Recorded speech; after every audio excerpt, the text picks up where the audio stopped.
So welcome back to the shop. It's been a while. Here's a new tool day. This is a Vertex 8-inch rotary table that can also go vertical. I guess it could divide or double as a dividing head, but I won't do that since I have a dividing head. This needs to get the usual treatment as import stuff. It still has grunting dust on it, but it's usually better quality. However, one of the things I noticed is that when I move this through, nice and smooth in both directions, it starts to bind. Right there. Now it's binding and it's hard for me to push through. It does make it through, and then eventually, oh, there we go. So we got to figure out why that is. Now, this is your lock and unlock, so let's give that a go. So we'll turn this to off. Flunk this over, and let's see if it occurs if I do it by hand in the opposite direction. No. So it is related to the drive.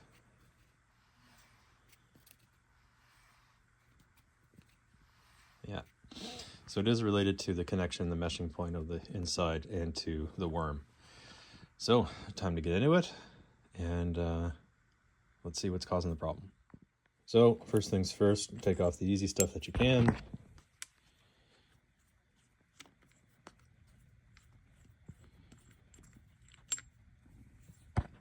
And for my own reference here, I'm just going to mark which assembly they came off of. So one here and then two on that side. And we'll do this a bunch across the whole teardown. Now with that out, you can go ahead and unscrew these locks.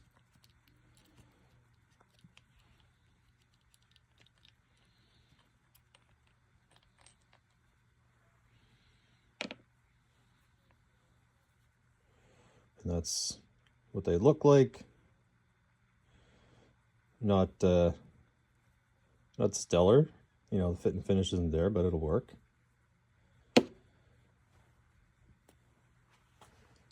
All right, next side. So the next easiest part I'm going to go with is the lock. So I think this just, comes right out. And I'm going to have to redo this. Now this was a bit of a tight fit, so it'll probably take some encouragement to remove. But that's next. So for this, I'm slowly hitting this edge here with rubber mallet. And you can do it as a dead blow too. It'd probably be easier and faster. Just don't know where mine is.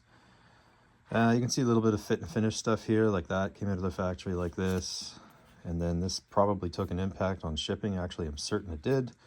Don't know if that came out of the factory like that or not. I assume it did because it certainly didn't happen here. So yeah, this will continue to come out. And like I said, I'm just using the mallet to gently tap on that so it comes out. Remember, there's a key in here, so if you're doing this over the edge like I am, the key might also fall out. Okay, that last tap helped. And that's kind of neat. The key came out on the right spot. I think I'll clean that up once I put it back together. It's kind of gross. All right. So now we have this to get out, but we should be able to get this plate out now. At least I'm pretty sure.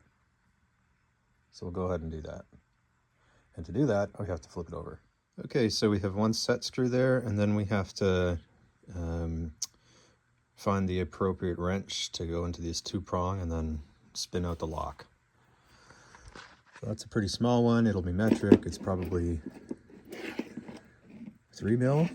The other one was 5 mil. Yep, it's 3. Whoa, that was really tight.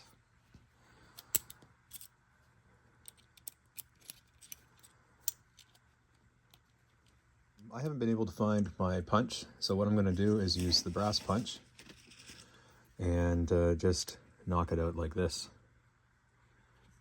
So we'll need to make sure that the thread is engaged on this one, and just be careful. So by connecting this and gently tapping here, that came out really nicely. So that's good. So no major force required at all on that, which is a good sign. So I'm going to continue just tapping that around, and we'll take this off.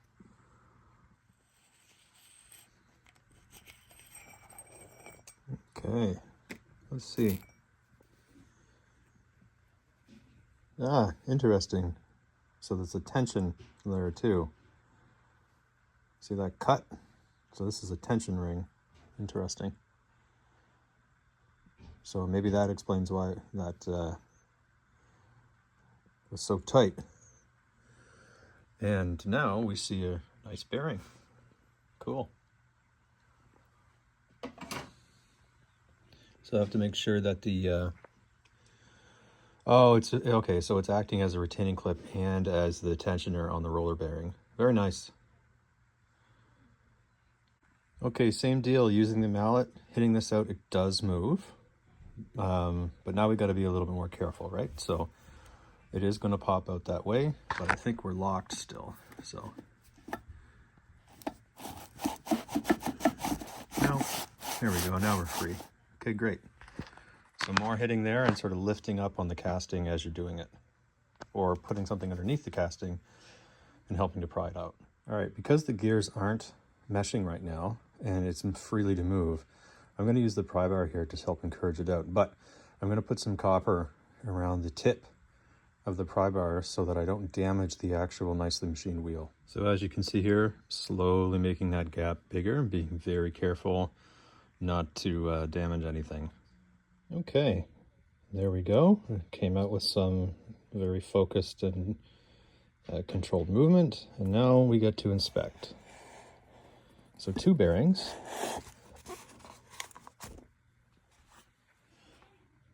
No, not 2 bearings. I don't know what's going on here.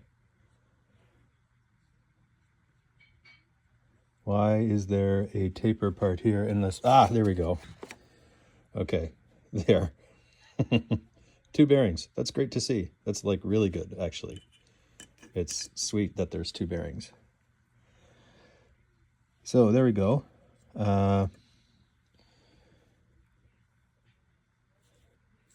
We'll take a look at those, but so we have a tapered roller bearing on the back side, and then we have just a, looks like a regular ball bearing, a large ball bearing there. And we're going to test them all just to make sure that it's not the bearings, but it shouldn't be because we already kind of did that anyway. So that one fits there.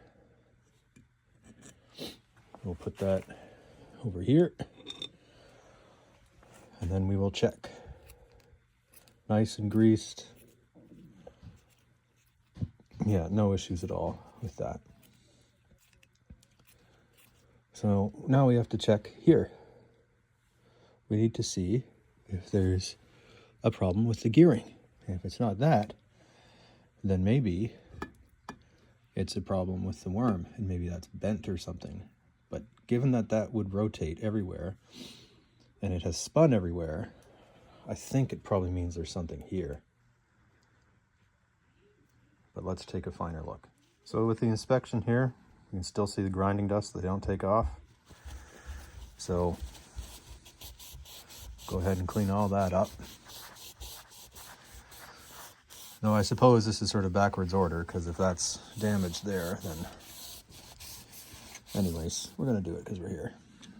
So I'm just going to go around, and then before final assembly, yes, that'll be redone. So going through this, I can't find anything obvious. You can see where the connection paths happened, right? You can see where the gear, the grease is pushed out. But I don't see any sign of like ingress of foreign material or anything like that on the worm here.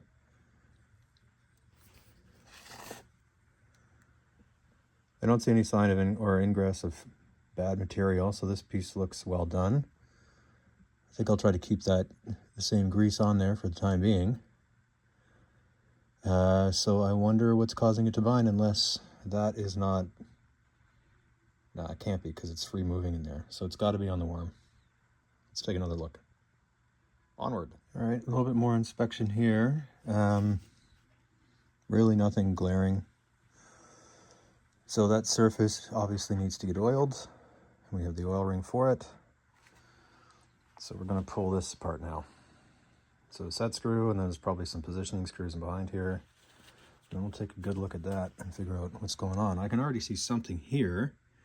That's a really sharp lead in, so I might grind that back a little bit. So the inside of this, some of them are painted red, this one's not, but it's still an anti-rust coating really, so yeah. And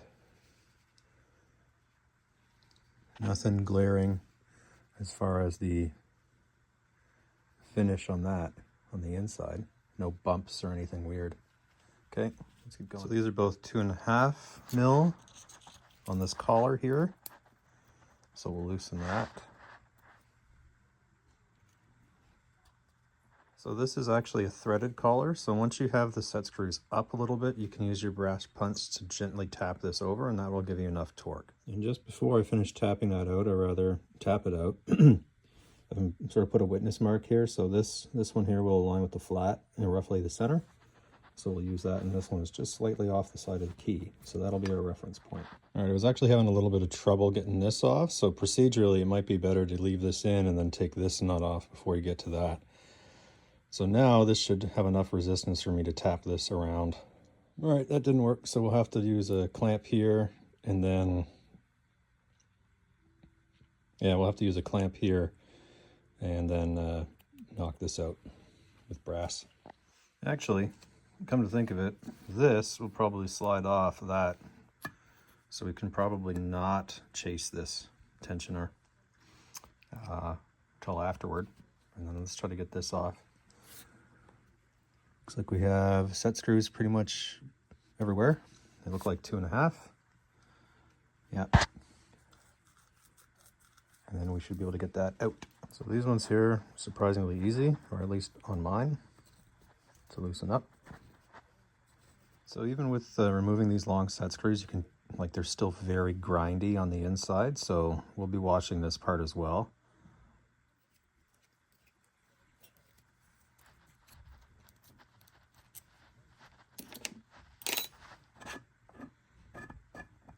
Yep, good. Okay, so here's their mechanism for getting it tight. So I'll be putting lots of witness marks on this one, I imagine. So I think it's a spacing as well. So there's probably a set spacing between there that we should measure. I'm not sure if I can get in there with any shim stock, because it looks like, you see those set screws there?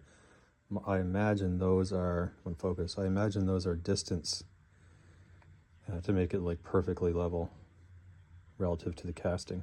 Okay, there are my double witness marks, and I'm going to approach this by just taking the actual socket head cap screws out and leaving the set screws exactly where they are. So that one wasn't bad, no major cracking off like the other one, but they are soft.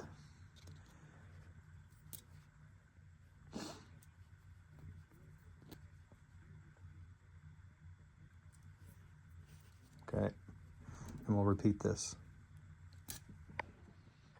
Okay, and there we go. I'm surprised I don't see any of those set screws poking through this side, but we'll take a look at it once I fully extract them. Okay.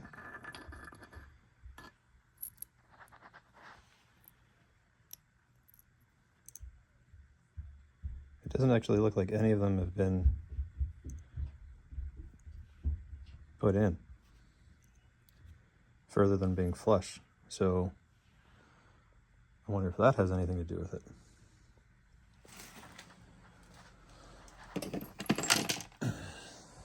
All right. Can we just get this out now? There must be something else holding it in. And that'll be it right there. I'm not sure how I missed that. I'm glad I didn't send it. This probably just comes right out. All right, so that's a 2 mil Allen. And okay, it looks like I have to back the whole thing out. So you can see little tap marks there, actually. Very little issue, so that's fine. Okay, interestingly enough, it looks like this is sort of like a wear piece. Maybe not by design. We can probably just make something smaller so the grooves don't go in, but you can see that the entire side here has been rubbing on the set screw anyway.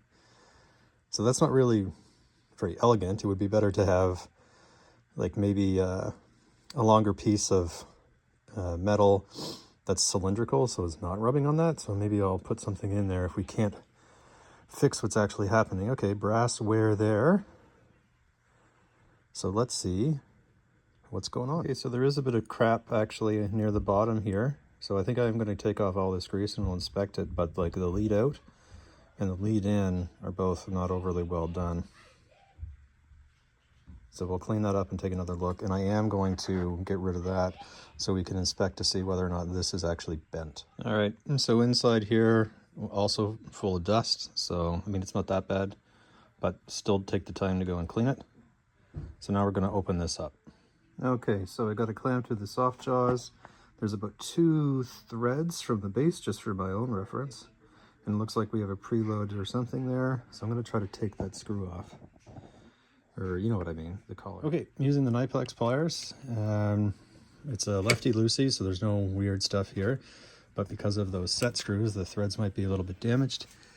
Anyways, it's coming out, so just got to keep going. Okay, that's enough for me to get my hands on and pull the sleeve out, so let's go ahead and do that.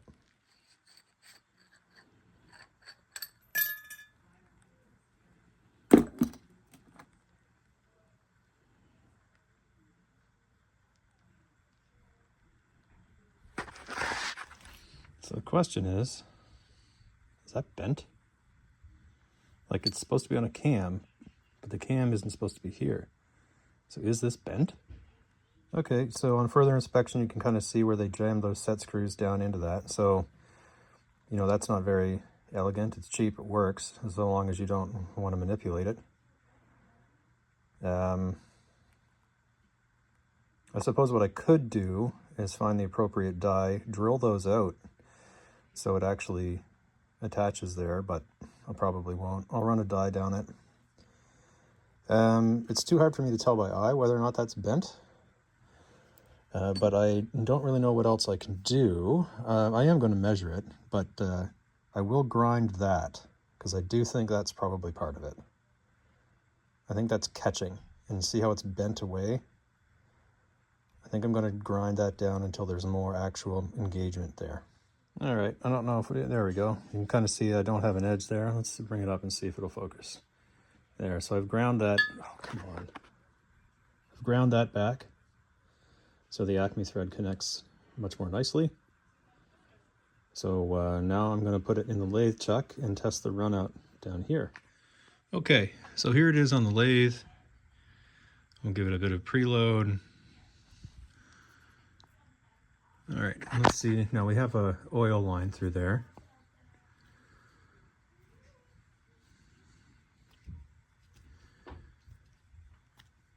So that's not great.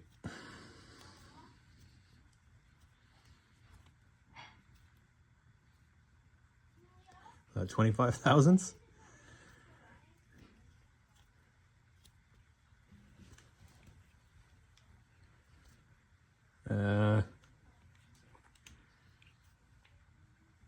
That might be user error. That seems like a lot. Okay, so each one of those increments are 5/10. So it looks like we have about 6 thou run out.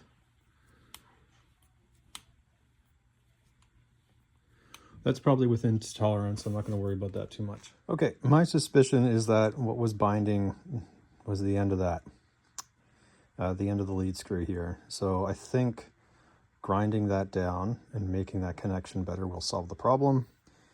So now it's time to reassemble, clean off all the grease, put my own grease in there, make sure it's all oiled nicely, and we'll take out as much of the iron dust from the machining of it as we can, and then we'll reinsert everything. So I'm just going to work on the casting first, and I will just clean it up using some acetone and some paper towel. Nothing major. So we'll do that and that, because everything around the bearings looks pretty nice.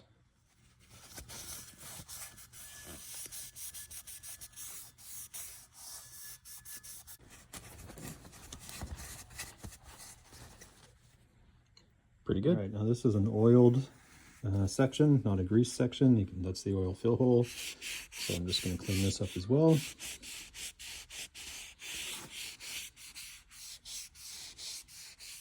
Next on the cleaning, once that is done, is going to be this. You can see even the grinding dust there, or not even grinding dust. It's just machining dust. Yeah,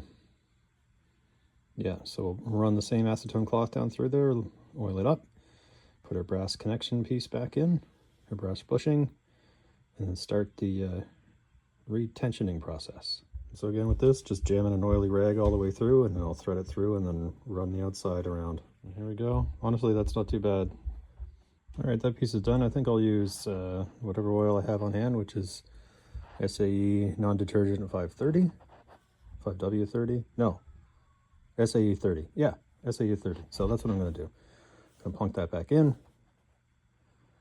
and we'll get going. So just a little bit to start. All right, so in through the oil port and just behind the bushing, and now it's time to find that collar. Okay, oil is nicely covered that. I'm not going to bother using the ultrasonic cleaner for the little parts. I suppose I could, but I'm just not going to bother. Maybe I will. Fine, I'll go and do it. Ultrasonic cleaner time. So I got one of these little T things for the parts there, and we'll just use that. Won't need anything. Okay, time to fill it up with some degreaser and let it go for a bit. All right, with that all in there, we'll give it the beans. Plug your ears, guys.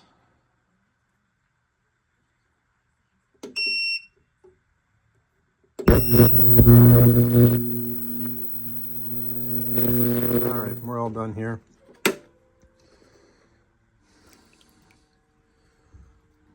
So let's get ready to clean it up. Well, that looks like it did a great job. So we'll just dry them off, get them oiled up so they don't flash rust, then get on with the rebuild.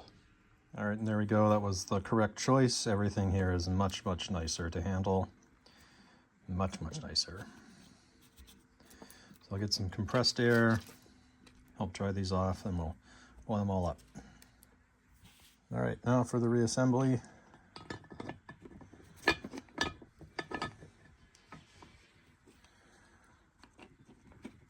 Here we go. Okay, with the other longer set screws back in, and this is how I want it arranged, pretty close to a zero line there once it's engaged. You're supposed to be able to move that anyway. Okay, time to put the other pieces. Actually, no, we're going to wait. I'm going to wait until everything's done to put that on, because that's just the handle. So now, oh, I got to put those fasteners back in. And then we'll put the table in after we get that all oiled. Now I actually went ahead and took away those witness marks because that collar controls the tension of turning the hand wheel. And I thought it was a little bit too tight as was. So I'm just repositioning this now with a tension that I think is pretty good. And you can feel that before you reassemble this by holding on to the worm drive section and then spinning this with your hand freely. So I'm just going around this now with a layer of oil, and I didn't bother re-greasing that because I haven't matched the grease yet. So I'm going to do that now. I have some greased and I'll do a little match with it. The trick for matching grease is that for these low intensity applications, if you mix them together and they stay greasy, you're good. But if the oil starts to run out, then they're not compatible. So I'm just going to take a little swath here, mix it with the grease types that I have available to me, and if the oil comes out, no bueno, but if the oil stays in, good to go. All right, I found some that was a match, so now it's on there, and now we're going to put the table back on. Now this is without the bearing, but look at that. There's also no tensioning on it, so that's okay. And this is a bit of a ruse, but it spins great. Okay, now we're going to put the tapered bearing in there.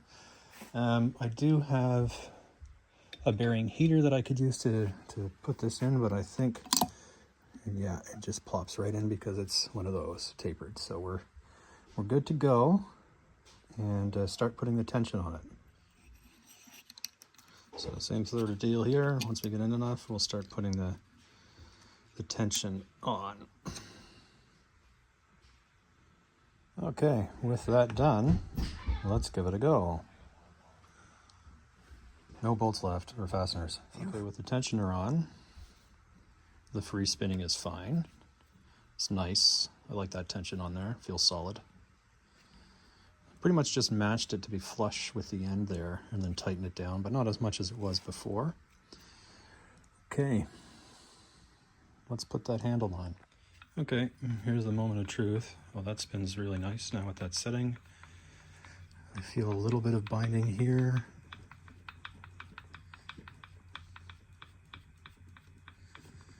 Looser there.